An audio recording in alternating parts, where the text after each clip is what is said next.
Bom dia a todos.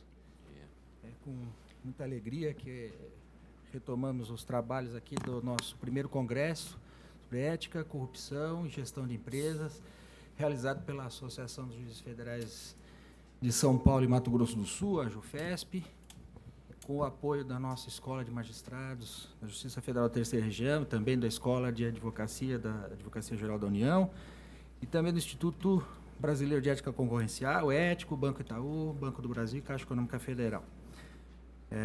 Eu saúdo aqui a todos e particularmente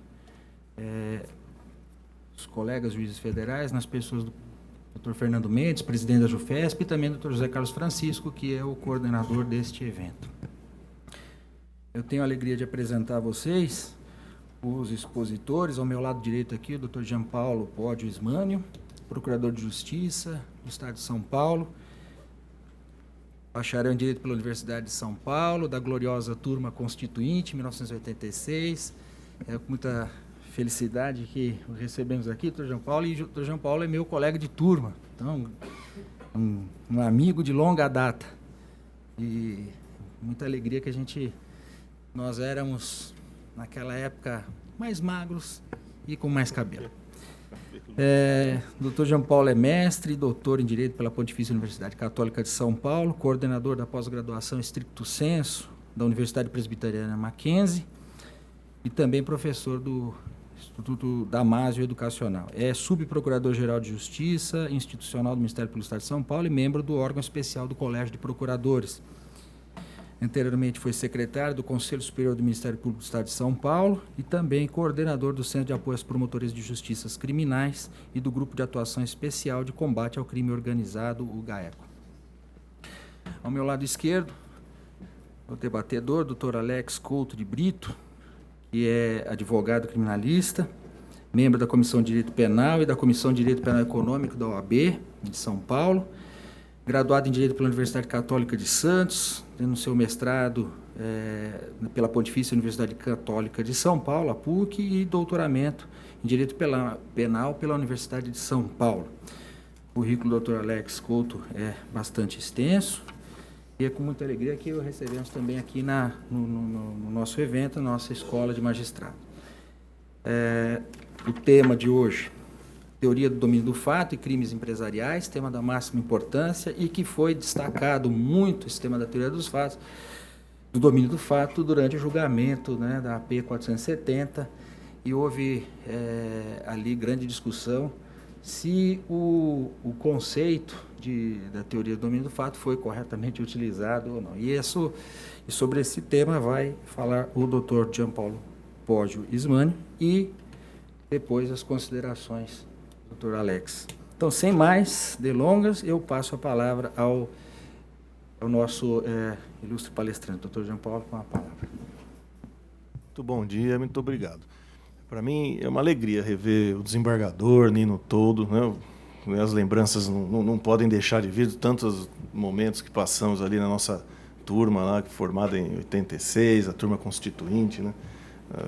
Tem esse nome que estávamos todos engajados aí na luta da Assembleia Nacional Constituinte, que se realizou ali logo em seguida. E, na verdade, é mesmo um motivo de muito orgulho vê-lo desembargador federal e com uma carreira tão brilhante, né? Acompanhei em Brasília, sempre tenho acompanhado aí, né, as demandas da magistratura federal, da magistratura nacional como um todo, né? E o Nilo está sempre aí lutando por direitos e pelo Estado democrático, se orgulha muito quem foi colega, companheiro. Então é uma alegria mesmo estar aqui, uma alegria dividir a mesa com o professor Alexis Couto de Brito, meu companheiro lá na Universidade Mackenzie, temos grupos de estudo conjuntos, grupo de pesquisa conjuntos, trabalhamos bastante nesses temas, trouxemos o Roxin ao Mackenzie para falar sobre o domínio do fato, e eu sempre falo que o Alexis é o capitão desse time, porque é ele que agita, tem as grandes ideias, está sempre com os alunos em cima, tem a teoria toda. Então, nós trabalhamos juntos, é uma alegria poder trazer um pouco dessa nossa pesquisa, desse nosso estudo e da nossa vivência aí do dia a dia, ou no Ministério Público, ou na advocacia, para um debate de uma plateia tão qualificada. Queria saudar o professor José Carlos Francisco, meu companheiro lá do programa de pós-graduação da Universidade Mackenzie, que lembrou também de sugerir meu nome aqui para esse evento, um amigo também muito querido, já de longa jornada. Também Fausto de Santos, José Carlos Fernando Mendes, que sei que estão presentes, já os conheci bastante, então também estendo, né, a minha admiração. Já tivemos aí também muito tempo juntos. Então, saudar a plateia, dizer que esse é um evento importante. O Brasil passa por um momento especial, importante, a discussão de ética, de corrupção, de gestão de empresas, essas questões que envolvem tanto, né, a área do compliance, a área criminal, a área civil, são as discussões que nós temos que fazer mesmo nesse momento para que o nosso país possa ter mesmo esta modernização pela via democrática, né? Nós temos uma oportunidade única de fazer esta modernização por via democrática, né?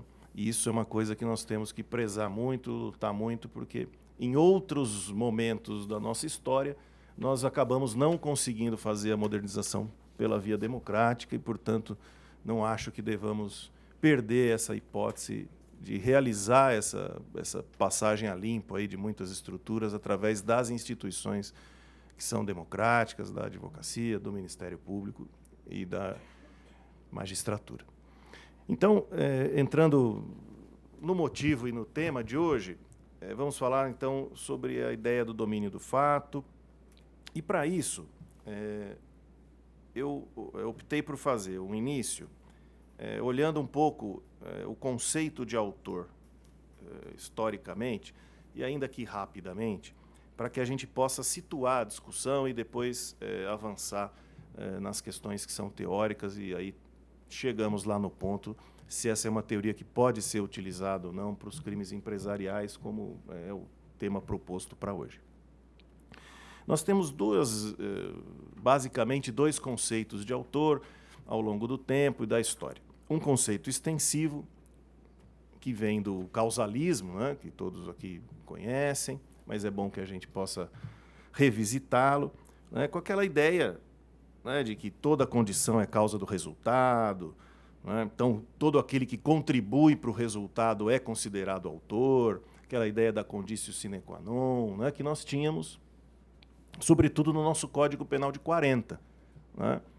Quando nós estudávamos lá na faculdade, eu e o Nino, nós já, né, tínhamos essa visão, e nós pegamos bem a época da reforma de 84, então nós estudávamos essa visão, que era do Código de 40, com a modificação que a reforma de 84 vinha sendo trabalhada e vinha a ser proposta e realizada. Né?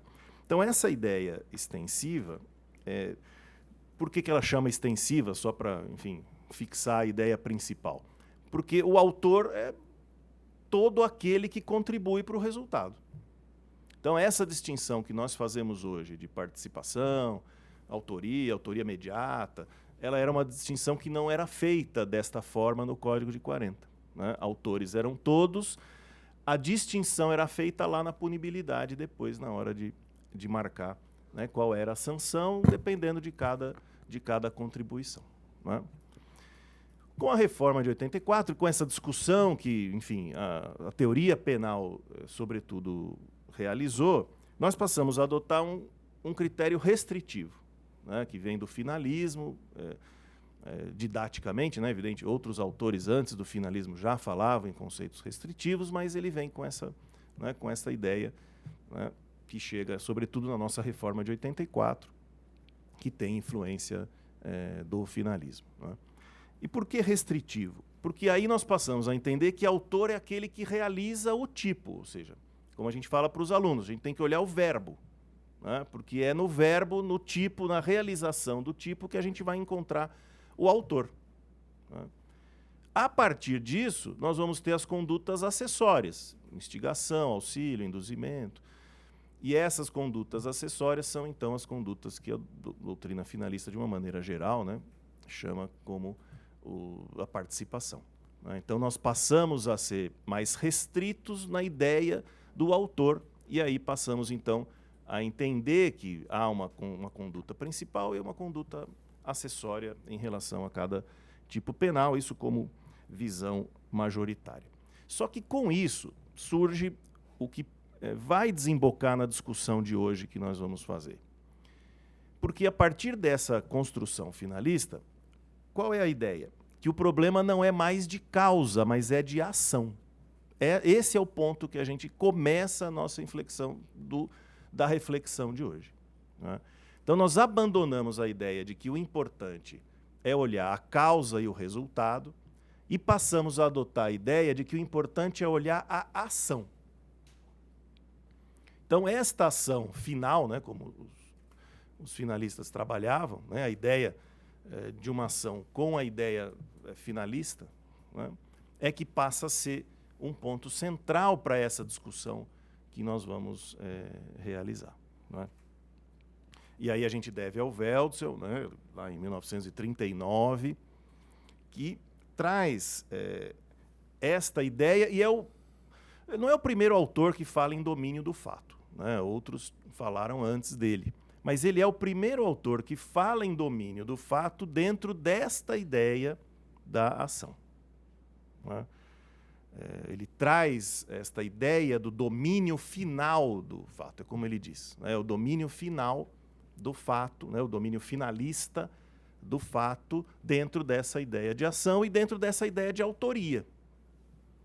Né? Então ele constrói esse caminho que vai chegar tardiamente no Brasil, mas, enfim, é um caminho que vai acabar predominando o estudo do direito penal, pelo menos até o final no Brasil, até o final do século passado, mas, enfim, ele domina bastante até pelo menos a década de 80, com certeza, no nosso período de faculdade, um pouco depois, ainda se discutia bastante essa ideia. Muito bem.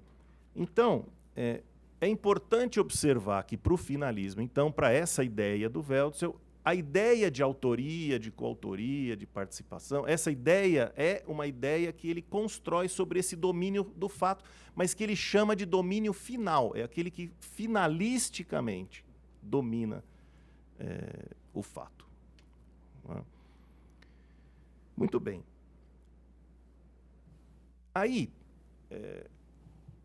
o finalismo começa a sofrer a crítica, né, do que a gente depois vai chamar de funcionalismo, né, mas vem então uma crítica e uma reanálise dessas questões de resultado, de tipo, de ação, né, e nós passamos a enxergar então, a partir do final do século passado e começo desse século, a ação, o tipo, dentro de uma ideia que é de... Eu prefiro dizer que é de política criminal, mas a doutrina fala que é uma ideia teleológica. Né? A gente vai à finalidade, mas não é a finalidade como os finalistas a enxergavam, aquela ideia de finalidade da ação. Né? É uma ideia de finalidade da função, finalidade funcional, ou seja, para que serve. Né? Então nós passamos a discutir, né, quais as implicações, para que é que serve aquele tipo de instrumento, aquele tipo de conceito, né? E que, portanto, traz junto de si uma ideia de política criminal, que é uma ideia funcional. Né? A ideia do sistema. Também falar em sistema não é uma novidade, mas é uma constante, né, mais forte. Né? O funcionalismo trabalha com a ideia de sistema de uma maneira mais definitiva, né? Mas, sobretudo, com uma visão que é, então, político-criminal, que vai, então, definindo os conceitos e vai, então, alargando um pouco essas abordagens. Pois bem, e dentro dessa ideia funcionalista, dessa discussão político-criminal, surge, então, o Roxin, né, ou Roxin, né, como ele mesmo fala. Né, chegou lá, todo mundo falou, professor Roxin, é Roxin, então... ficamos aí do jeito que a gente fala, do jeito que ele fala, né? E de toda maneira surge ele como um grande autor, né? Uma grande referência. E aí ele constrói uma visão de domínio do fato, que é o que, enfim, hoje se utiliza, né? Ele é o autor que constrói a teoria que hoje nós utilizamos majoritariamente, embora com algumas nuances aí que a gente vai também abordar. Mas ele constrói uma ideia que não é a mesma ideia que os finalistas tinham. Né? a ideia de domínio do fato do Roxin, ela é mais objetiva do que os finalistas que fixavam essa ideia subjetivamente como domínio final, né? De fim. Né? Ele vem dizer o seguinte, que de fato há uma possibilidade de domínio do fato que divide as questões de autoria, só que este domínio do fato para ele se realiza a partir de critérios objetivos fixados na lei. Critérios mesmo. Não é? São critérios a partir dos quais nós podemos ou não reconhecer o domínio do fato. Então ele abandona essa ideia do domínio do fato como um domínio final, que é então do autor, para adotar uma ideia em que o domínio do fato é de requisito diante de cada caso concreto. Então, é preciso marcar um pouquinho essa visão, porque ainda hoje muitos autores acabam fazendo uma confusão entre os dois conceitos, né? Entre o conceito do finalismo e do funcionalismo, como se eles fossem a mesma coisa, né? Como se o Roxin só tivesse fixado critérios para aplicação do domínio final, mas não foi isso que ele propõe, não foi isso que ele fez. Tá? Ele abre uma outra abordagem em relação ao domínio do fato. Ele mesmo, nas palavras dele, ele refuta a teoria finalista do Welser. Ele escreve um texto sobre domínio do fato para refutar a visão anterior. Então, são palavras dele mesmo, né? Portanto, a intenção dele não foi complementar, não foi rever, foi realmente refutar aquela visão inicial. Né? Evidente que, a partir daí, muitos autores, quando leem, fazem outras análises, outras interpretações, e isso tudo é válido. Né? Eu sempre digo que a gente não precisa ficar fixado nos autores como se não pudéssemos questionar, discutir, adotar outras teorias. Né? Só que a gente tem que dizer com todas as letras o que está fazendo. A gente não pode dizer que está adotando a teoria do Roxin dizendo algo que ele não disse, né? Ou dizendo algo que ele não escreveu. Né? E são duas coisas completamente diferentes. Né? A gente até pode dizer, olha, a partir do que foi dito, eu penso diferente, acho aquilo, e a teoria é outra, e a situação é outra, e a aplicação é outra. Eu só não posso usar o argumento de autoridade para dizer o que eu quero na boca do outro. Para usar uma linguagem bem simples. Né? Isso a gente não pode fazer, né? Porque aí, evidentemente, a gente está, né, cometendo aí uma falha ética aí que vem na primeira das nossas palavras aqui do Congresso. Né?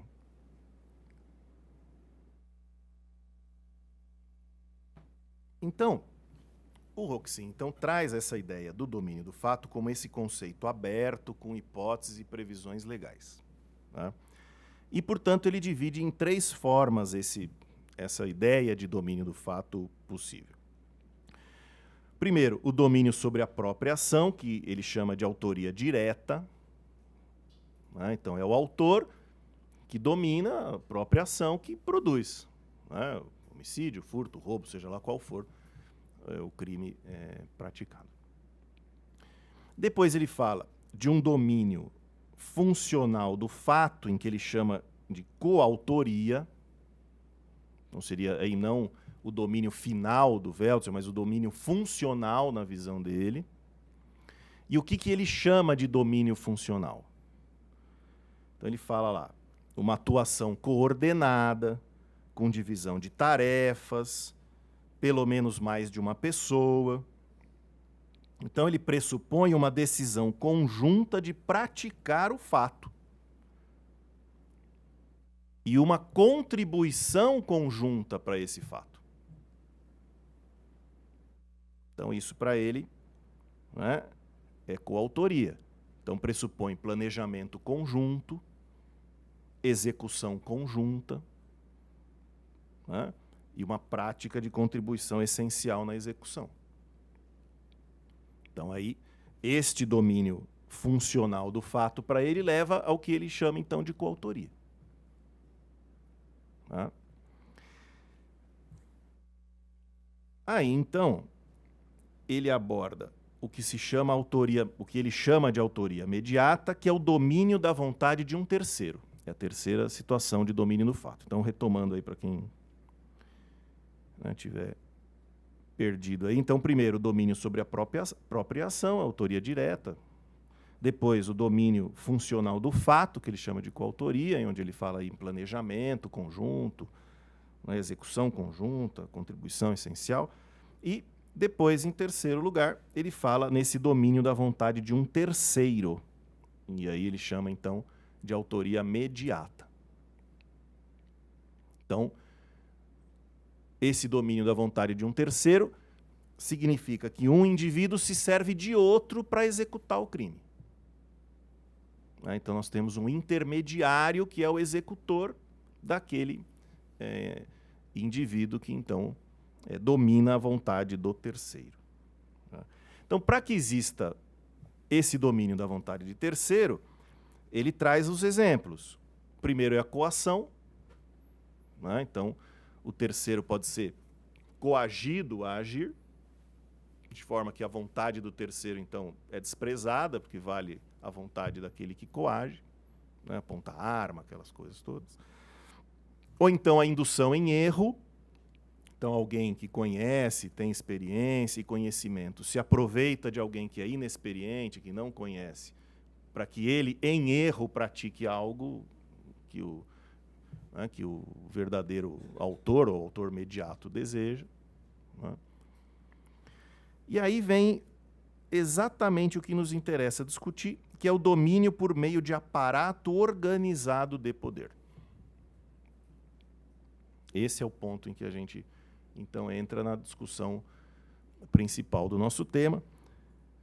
É o domínio por meio de aparato organizado de poder.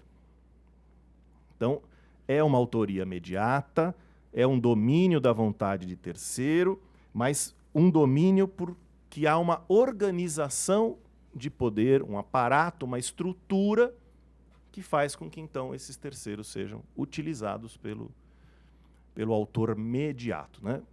O autor mediato é o que domina e o autor imediato é o que executa. Então, dentro dessa visão ou discussão.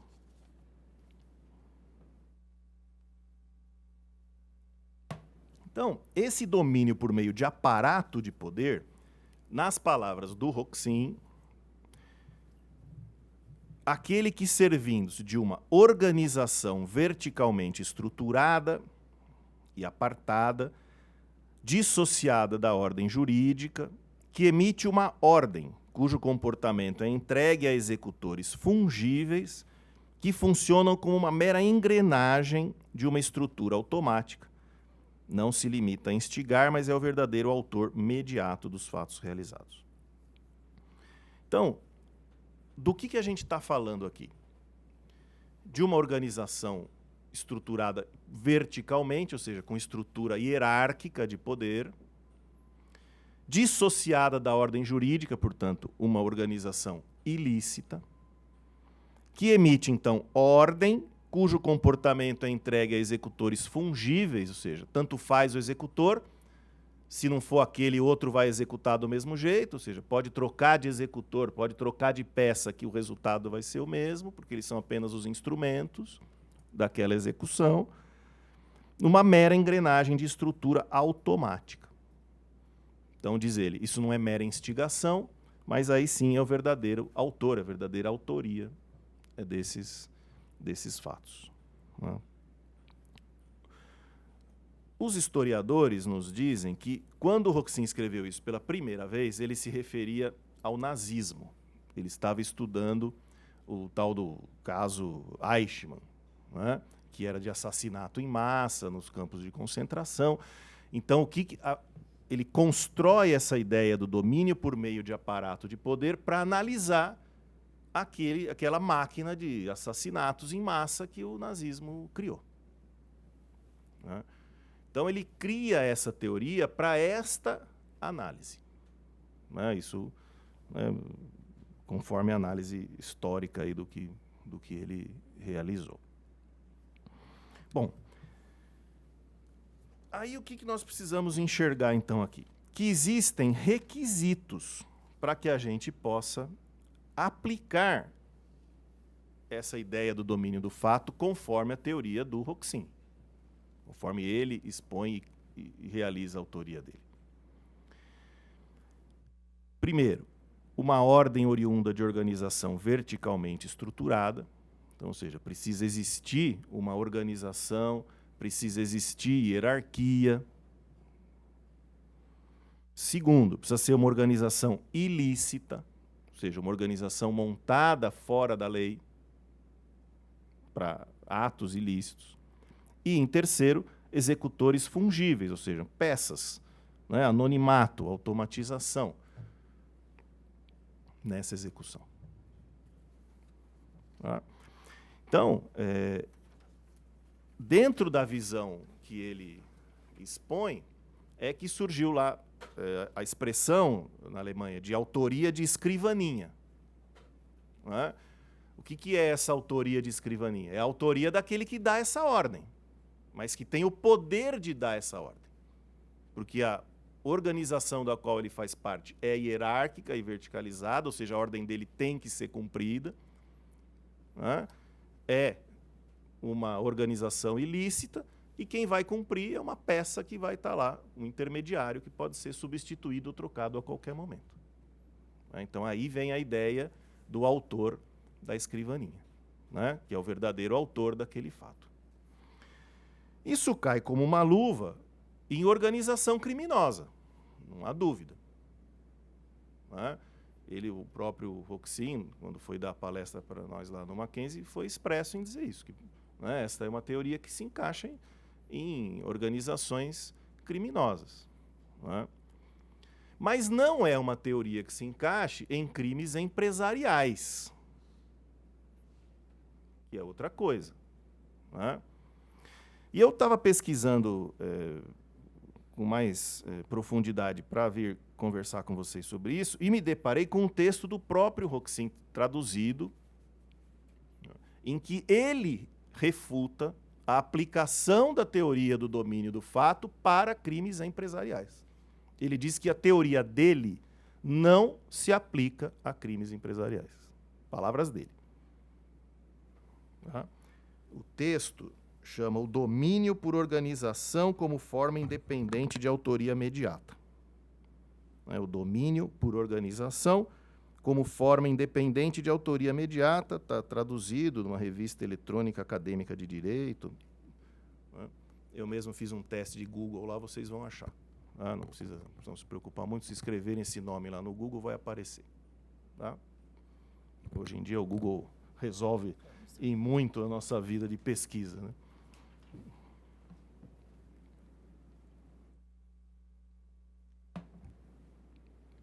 Então ele mesmo refuta a ideia de que a teoria dele se aplique a crimes empresariais. Por quê? Porque para ele, a teoria que ele construiu é para organizações ilícitas. Então, vamos fazer agora uma distinção. Então, vou tirar um pouco o Roxin, vou procurar fazer então o raciocínio que eu fiz a partir dessa ideia dele. Quando nós falamos em empresa para o crime empresarial, nós estamos pensando em duas coisas diferentes possíveis. A primeira é a ideia da empresa como atividade. Então, nós podemos ter o crime como uma empresa, uma atividade ilícita. Então, há empresas montadas para o crime, para a prática criminosa, no sentido de atividade voltada para a prática criminosa. Isso pode ser chamado de crime empresarial? Não é como a doutrina chama, mas nós podemos enxergar nisso uma atividade empresarial criminosa. Eu sempre digo que o PCC é uma empresa. E, até onde se sabe, lucrativa. Então, nesse sentido de empresa como atividade, nós podemos enxergar uma empresa voltada para o crime. Sem dúvida. E não precisa ser só o PCC, podemos ter também uma empresa voltada para crime de colarinho branco, enfim, né, de corrupção, até aí. Né, uma atividade empresarial voltada para o crime pode ser, né, tráfico de drogas, homicídio, corrupção, sequestro, cárcere, né, extorsão mediante sequestro, enfim. Né, a empresa criminosa pode se realizar de várias formas e modelos, mas precisa caracterizar essa empresa, essa atividade criminosa como empresa. Tá? Diferente do que se vê hoje, se discute como crime empresarial. Aí que é o nome que a doutrina guarda para crime empresarial são os crimes que podem ser praticados ou pela própria empresa, mas não uma empresa ilícita. Um crime ambiental, por exemplo, que pode ser praticado pela empresa no nosso sistema jurídico. Mas é, enfim, uma empresa, né, que vai praticar o crime ambiental. Ela não necessariamente é montada para o crime ambiental. Ou crimes que são praticados por pessoas físicas, mas através das empresas. Os crimes de consumidor, né, e outro tipo de atividade criminosa.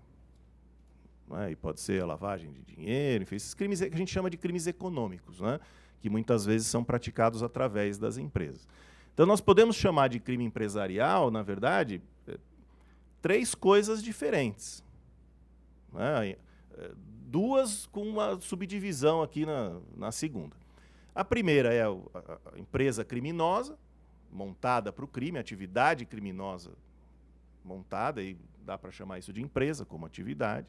Em segundo lugar, não. Em segundo lugar, são aquelas condutas que são de empresas lícitas, mas que acabam sendo consideradas condutas criminosas. Então, tem crime ambiental, né, que é, na nossa legislação, admitido, né, o crime ambiental pela própria empresa, ou através das empresas, que a nossa legislação não admite, né, o crime, mas aí é o crime econômico, como a gente chama, né, que aí pode ser contra o consumo e outras hipóteses aí de crimes contra a ordem econômica, né, que a gente vê aí, cartel e etc.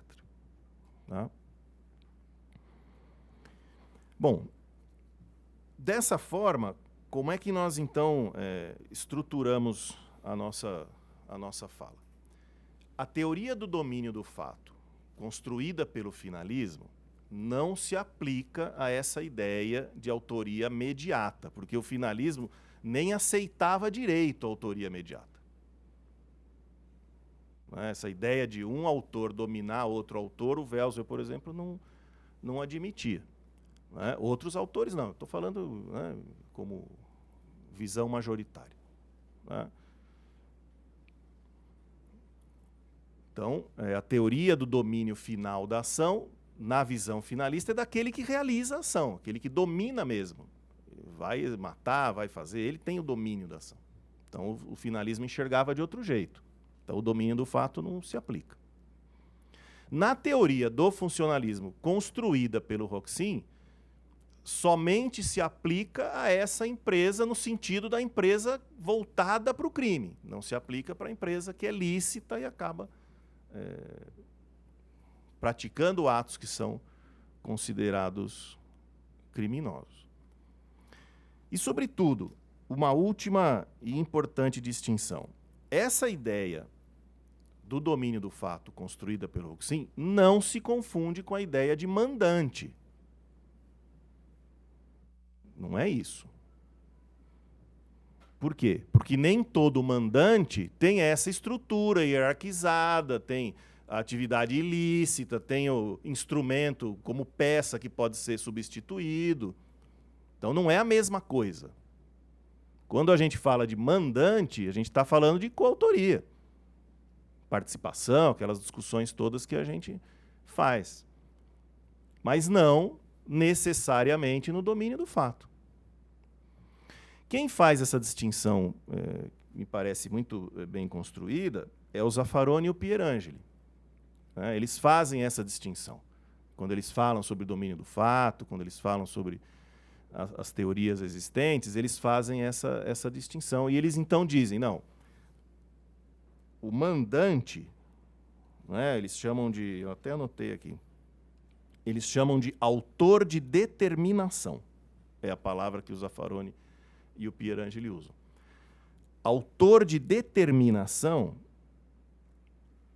é uma espécie de coautor, é uma espécie de concorrência para eles, diferenciado do domínio do fato. Porque aí sim, é aquele autor que determina a conduta que vai ser praticada dentro de um concurso de agentes.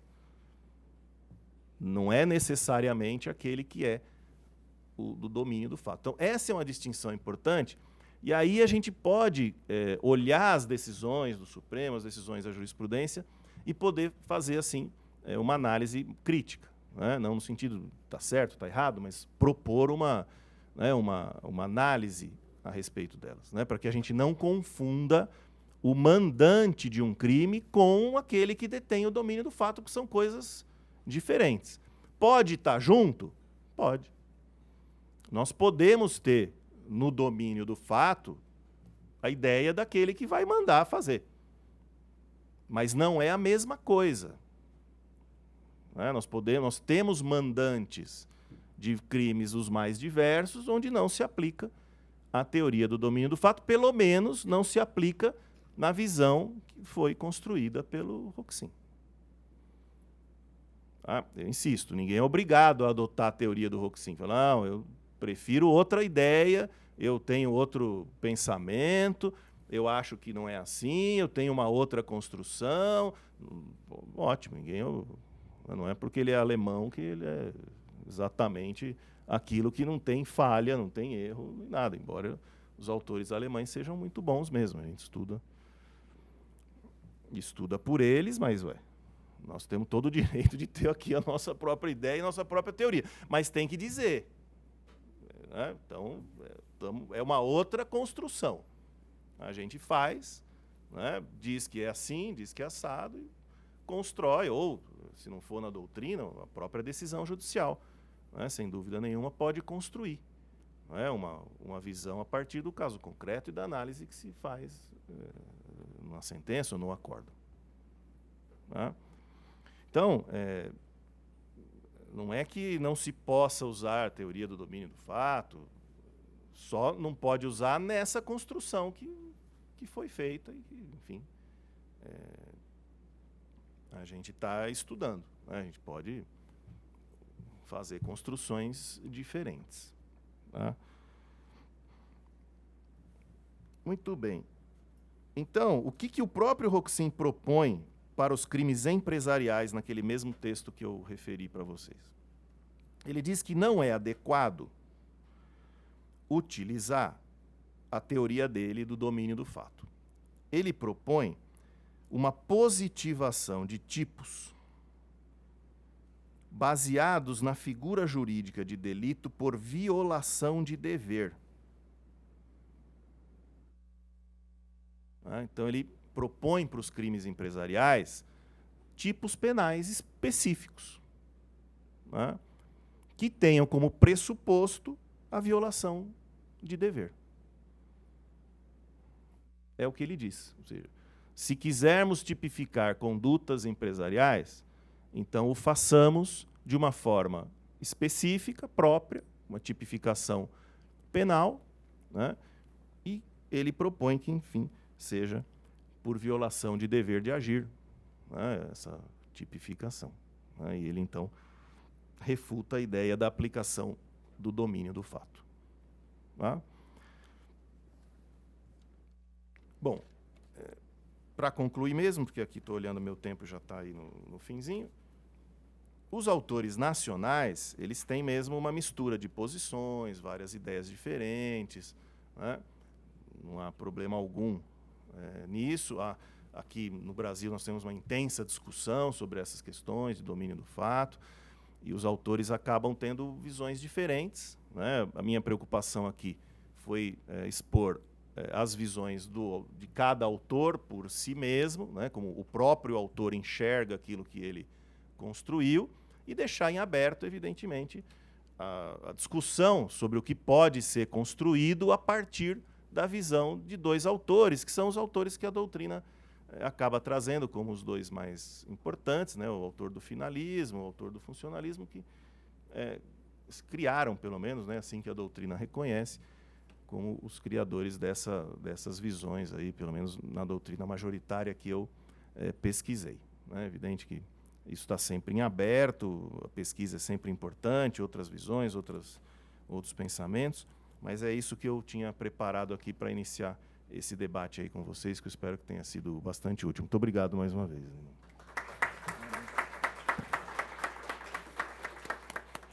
Bom, eu parabenizo o professor João Paulo pela clareza da sua exposição, e trouxe aí os conceitos, né, de teoria do domínio do fato. Eu só, quando ele falou dos alemães, eu lembrei assim, nós admiramos muito os alemães, né, por tudo, então, mas depois do vexame da Volkswagen, a gente já tem que, do jeitinho que eles deram lá para driblar o controle, então a gente tem que... Mas eu vou passar diretamente a palavra ao professor Alex Couto Brito, acrescentando, eu iniciei e falei do seu currículo, mas o currículo dele é extenso. Aqui eu gostaria de destacar que ele é pós-doutor pela Universidade de Coimbra, pós-graduado em Direito pela Universidade de Castilha-La Mancha, de Toledo, e foi pesquisador convidado do Instituto de Filosofia do Direito da Universidade de Munique, sendo como professor da Universidade Presbiteriana Mackenzie. Professor Alex Couto, o senhor tem a palavra por 20 minutos. Muito obrigado, bom dia a todos. Rapidamente agradecer o convite que me foi feito da JUFESP, principalmente por meio do professor José Carlos Francisco. Uma honra enorme estar aqui, ladeado de duas grandes personalidades, do desembargador Nino Todo e do meu amigo e sempre mentor, João Paulo Poggismani, que dificulta muito a função do debatedor, porque acaba abordando com tanta propriedade, com tanta completude o tema, que eu fiquei aqui rascunhando o tempo todo para tentar contribuir de alguma forma para o debate, fazer algumas observações, a título de complementação somente, né? Eu estudei a teoria do domínio do fato há muito tempo atrás, quando fui à Alemanha, e realmente é muito diferente quando você faz uma imersão no sistema deles para entender o porquê que eles chegam a essas teorias e porquê que eles constroem essas coisas. E para entender principalmente que nós não podemos importar simplesmente as teorias e achar que o Brasil vai recebê-las de uma forma absoluta e irretorquível. Eu consegui identificar algumas coisas aqui, né? Eu começo por uma das últimas falas do professor Ismânio, né? Ele falou: ninguém é obrigado a aceitar a teoria, e nós temos todo o direito de ter a nossa própria teoria, né? E isso é a mais absoluta verdade, porque toda teoria construída pelo doutrinador alemão tem por base a elaboração dogmática do que ele vai aplicar. E ele trabalha com problemas concretos e o texto da lei. Então, a partir de um problema concreto e a aplicação do texto legal, é que ele precisa desenvolver uma teoria para reforçar a argumentação dogmática. Então, nós às vezes nos esquecemos aqui no Brasil, o professor lembrou, que a dogmática é feita a partir do texto da lei e não contra o texto da lei. E, recorrentemente, nós temos dogmáticas contrárias ao texto legal. Então, ficamos numa situação muito difícil, porque a dogmática tenta trazer segurança à aplicação do texto legal. E, particularmente, disse muito isso, né? Isso é mais um debate de bastidor, de que a grande preocupação de Roxin nesse momento, por que ele toma o caso Eichmann, é porque os crimes de guerra prescreveriam. E a comunidade internacional rapidamente monta uma convenção internacional dizendo que o genocídio passa a ser imprescritível, mas diz que aqueles que forem considerados autores de genocídio não terão as penas prescritas. O grande problema é que a teoria até então não era muito concreta e não se tinha como atribuir autoria aos homens por detrás dos executores. Então, Roxin tinha essa preocupação. Como punir Eichmann como autor, já que ele não foi o executor? Ou não foi, pelo menos, subjetivamente, aquele que tinha vontade de cometer o crime. Na verdade, nesse momento, Roxin cria essa teoria em 63, o código era 1. E a preocupação dele era uma. Mas, mesmo assim, com o Código de 75, com o novo Código Penal alemão, o problema foi mantido. Manteve-se o problema. Porque a lei alemã faz uma exigência antecipada de definição de quem é o autor, de quem é o instigador e de quem é o cúmplice. Então, eles separam dentro da participação o que nós chamamos de indutor. O indutor é uma categoria. O instigador e o auxiliador, outra categoria. E eles classificam isso textualmente no Código Penal alemão. Então, a partir do artigo 25, eles chamam de parágrafo, artigo 25, 26 e 27, nós temos a definição de autor, de instigador, que seria o nosso indutor, e de cúmplice. E qual é a grande diferença para eles? E necessariamente se pune com a pena mitigada, com aquela redução próxima da nossa tentativa, o cúmplice. E se pune o instigador com a mesma pena do autor. Eles acham que é mais grave porque ele faz brotar a ideia criminosa na cabeça do executor. Então, eu tomei a liberdade aqui de fazer uma anotação, só para explicar como isso aparece na lei. Então, no artigo 25, é punido como autor quem comete o fato por si mesmo ou por meio de outro. É punido como instigador, com pena igual à do autor, quem determinou dolosamente outro ao cometimento de fato antijurídico doloso. E é punido como cúmplice quem prestou dolosamente auxílio a outrem para o cometimento de fato antijurídico doloso. E Roxy, então, elabora a teoria do domínio do fato, a teoria da autoria, na verdade, para crimes comissivos dolosos, ponto. Mais nada. Crimes culposos estão fora, crimes omissivos estão fora, é crime comissivo doloso. E qual é a preocupação dele? Já havia uma estrutura sobre quem é autor, quem é coautor, quem é instigador, quem é cúmplice, mas não em aparatos organizados. Todas essas exigências do crime ser doloso e da participação, da cooperação ser dolosa, exigiam o nosso chamado conluio prévio. Então havia essa dificuldade de se determinar isso. Como é que Roxin trabalha com isso? Então, ele descreve o que nós conhecemos muito bem, o professor já falou, autoria imediata direta, né? Para que não se acusasse alguém de ser cúmplice, que simplesmente executou o desejo de alguém, né? Há um caso famoso do espião russo que mata uma pessoa a pedido da outra. Ele não tinha dolo de matar, ele simplesmente, o dolo era de atender a um pedido de um amigo. Para ele, aquela pessoa morrer ou não morrer não interessava. E para não se chegar ao absurdo de puni-lo por cumplicidade, por prestar auxílio material, Roxin trabalha então com autoria imediata direta. Ele diz que aquele que domina diretamente a ação é autor, ponto. Resolve o problema dos autores diretos. Depois, por domínio da vontade, domínio do fato pelo domínio da vontade, que nós conhecemos muito bem, os inimputáveis. Quando eu trabalho por meio de um inimputável, eu sou o responsável. Por erro, se eu induzo alguém a erro, eu respondo pelo fato. Por coação, se eu coajo alguém a isto, eu respondo por isso. Tudo isso muito conhecido da nossa doutrina e muito analisado. E ele não trabalha, porque o Código Penal e a doutrina não trabalham, com o que nós trabalhamos chamado obediência à ordem hierárquica não manifestamente ilegal. Eles não trabalham com essa hipótese. O que se percebe para a gente trazer para o Brasil é que esta específica hipótese de obediência à ordem hierárquica não manifestamente ilegal foi trabalhada com Roxin com maior primazia como teoria do domínio do aparato organizado do poder. Então, eu não domino a vontade de alguém, eu domino o aparato. E se eu domino o aparato, eu respondo pelo aparato. Que nós temos algo parecido, que é a obediência à ordem hierárquica não manifestamente ilegal.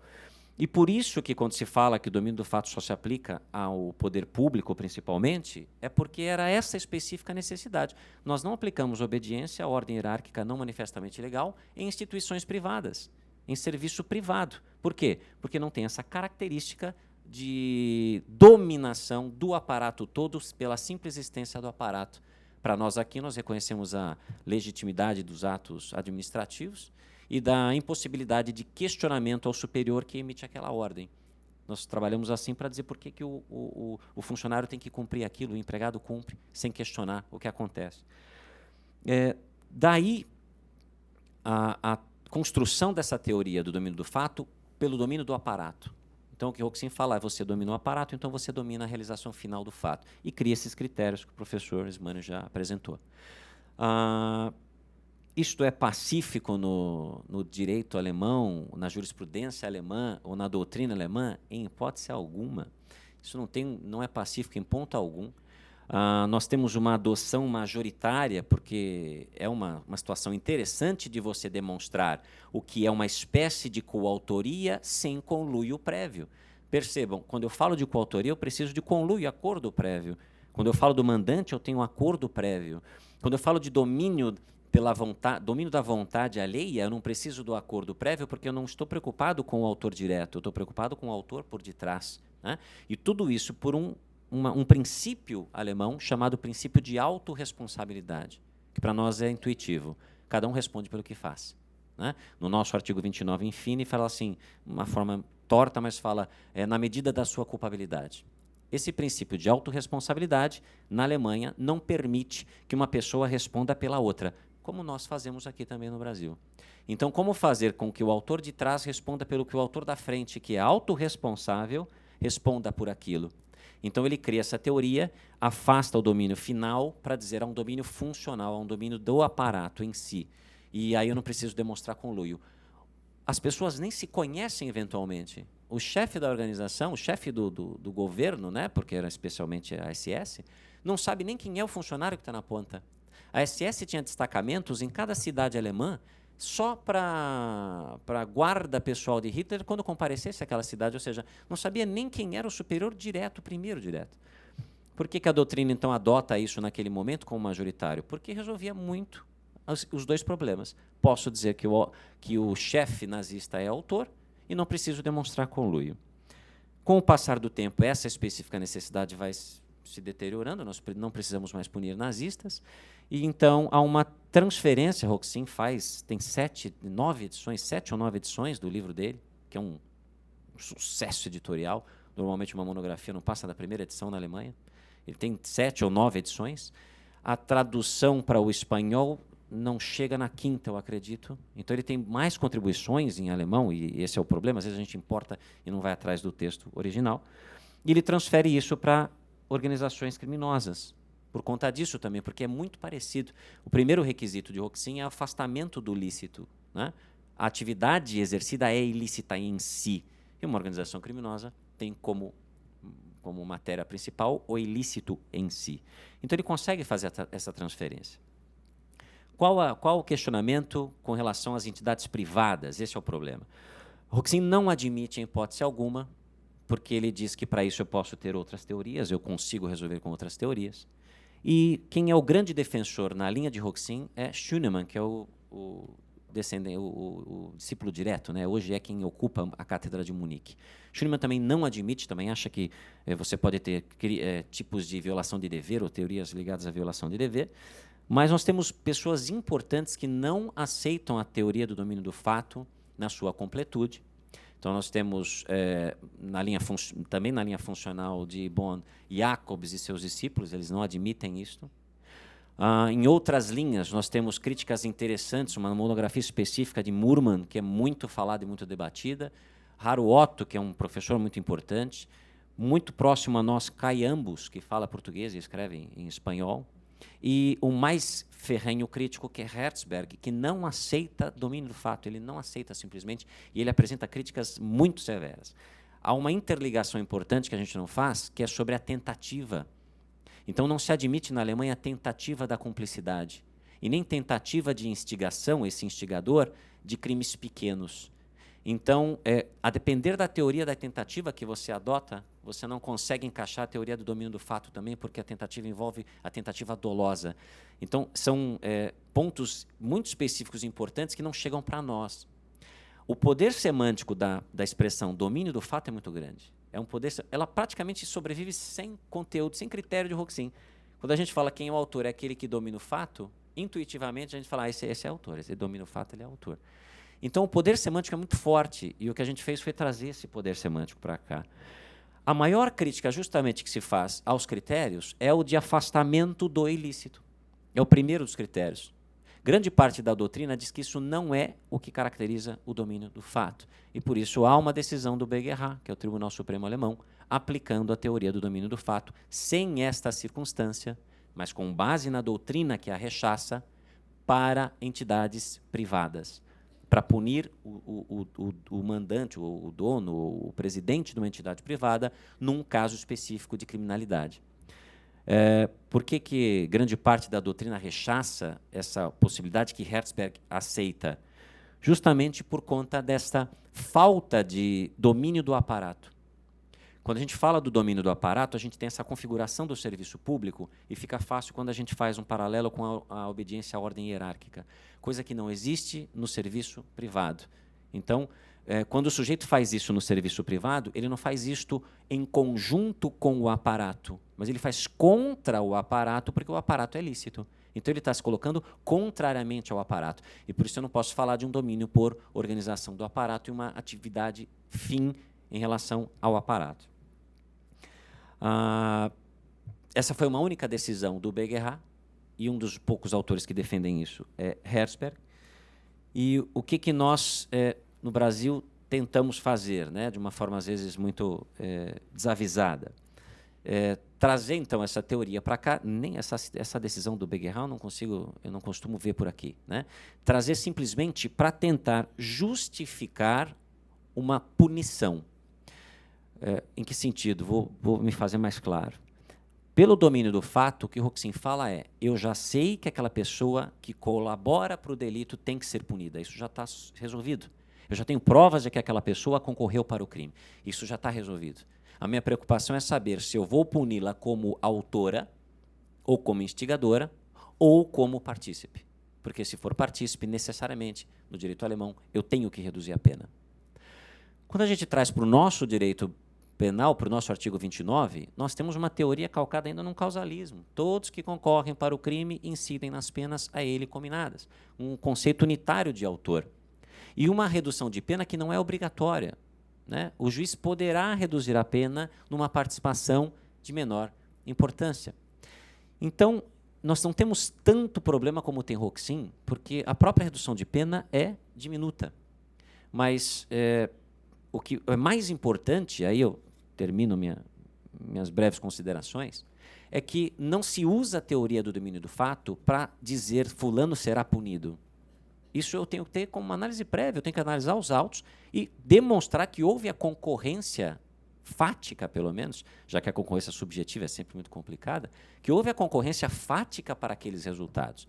E, a partir daí, eu posso decidir se eu vou puni-lo como participante de menor importância, que é o que nós temos, e aí, se ele é instigador, se ele é cúmplice, se ele é mandante, ele é um partícipe.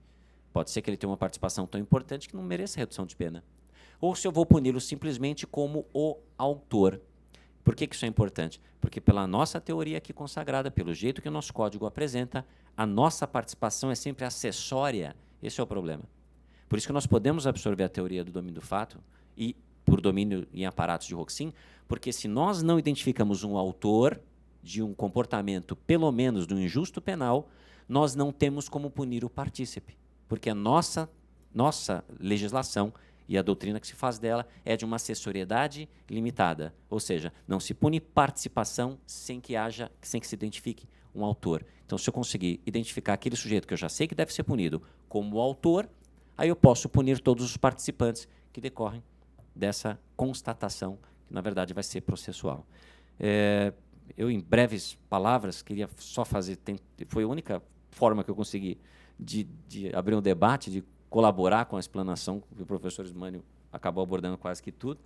E, renovando a minha satisfação, a minha honra de ter sido convidado, fico aberto às colocações, às ponderações dos demais. Muito obrigado.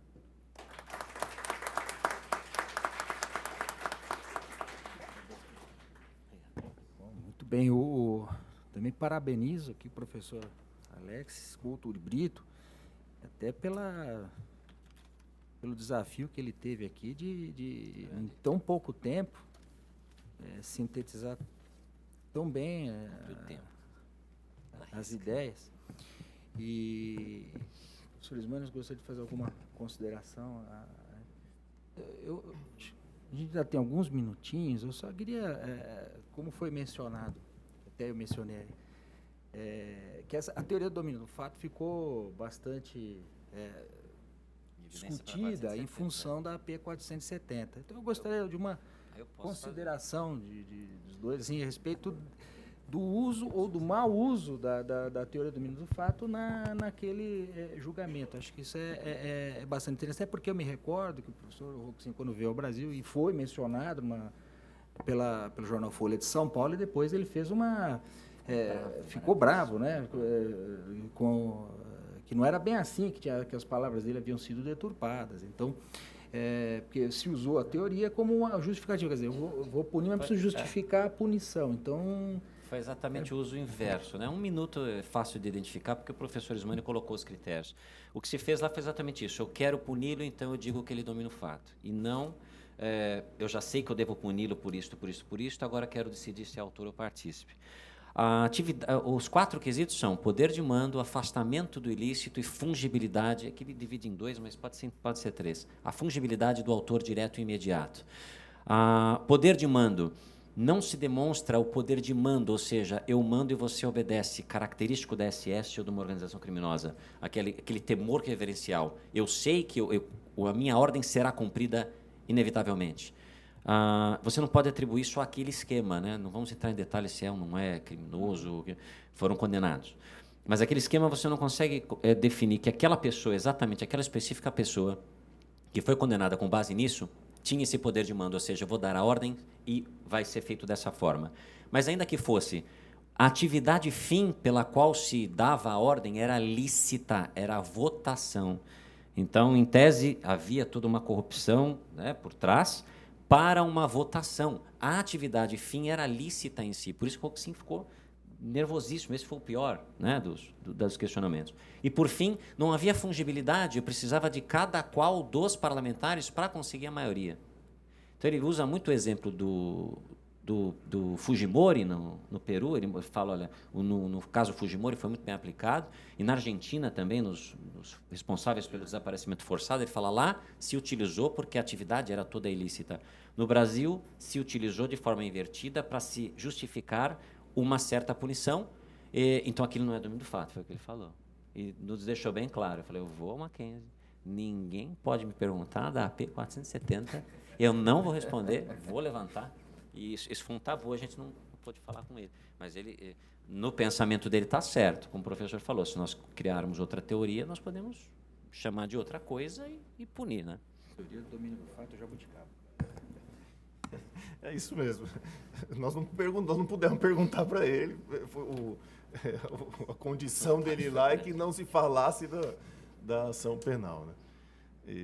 Mas ele realmente expôs, e pela exposição, e pela leitura da teoria que ele criou, realmente não... É como eu coloquei no fim. A questão devia ter sido tratada, ou deve se tratar, em relação de mandante, né, da relação da coautoria. Esse é o caminho que nós temos ali. E até onde eu acompanhei, poderíamos chegar no mesmo lugar, né, para não fazer nenhum juízo de valor ou político, né, ficando na questão jurídica, né. Se nós usássemos a ideia da coautoria, do mandante, nós poderíamos chegar no mesmo lugar, em tese, tá certo? Então, não vou entrar no fato também, porque não é o caso, não vou fazer a discussão política, que também não é o caso, mas juridicamente nós poderíamos construir, né, a ideia, né? Como também poderíamos, dizendo, a partir da teoria do Roxin, entendemos diferente por causa disso e daquilo, e fazer também uma outra abordagem, né? Também não é problema algum, né? O que se questionou ali foi ter usado a teoria que é criada pelo Roxin para uma situação em que ele mesmo não admite, porque realmente o pressuposto dele é a atividade ilícita e tudo mais. Então, fica aqui a questão que, na verdade, é mais de fundamentação do que propriamente de resultado na minha ótica. Bom, nós já estamos, são 10h30, as perguntas que eventualmente vocês tenham podem ser encaminhadas à Patrícia, elas serão encaminhadas aos professores, e depois indiquem com um e-mail que poderão ser respondidas. Eu, uma vez mais, agradeço a participação do professor Gianpaolo Podismânio e do professor Alex Couto de Brito, ficando desde já o convite para voltarem aqui à Escola de Magistrados, pela JUFESP, pela JUF também. O nosso presidente, além de presidente da JUFESP, ele é flex também, ele é vice-presidente da JUF, da nossa Associação Nacional. Eu quero, enfim, agradecer a todos, agradecer ao José Carlos e, encerrando os trabalhos desta primeira parte, dizer que haverá um coffee break de 10 minutos e a gente retoma em seguida com a palestra do desembargador Fausto de Santos. Ok? Então, muito obrigado.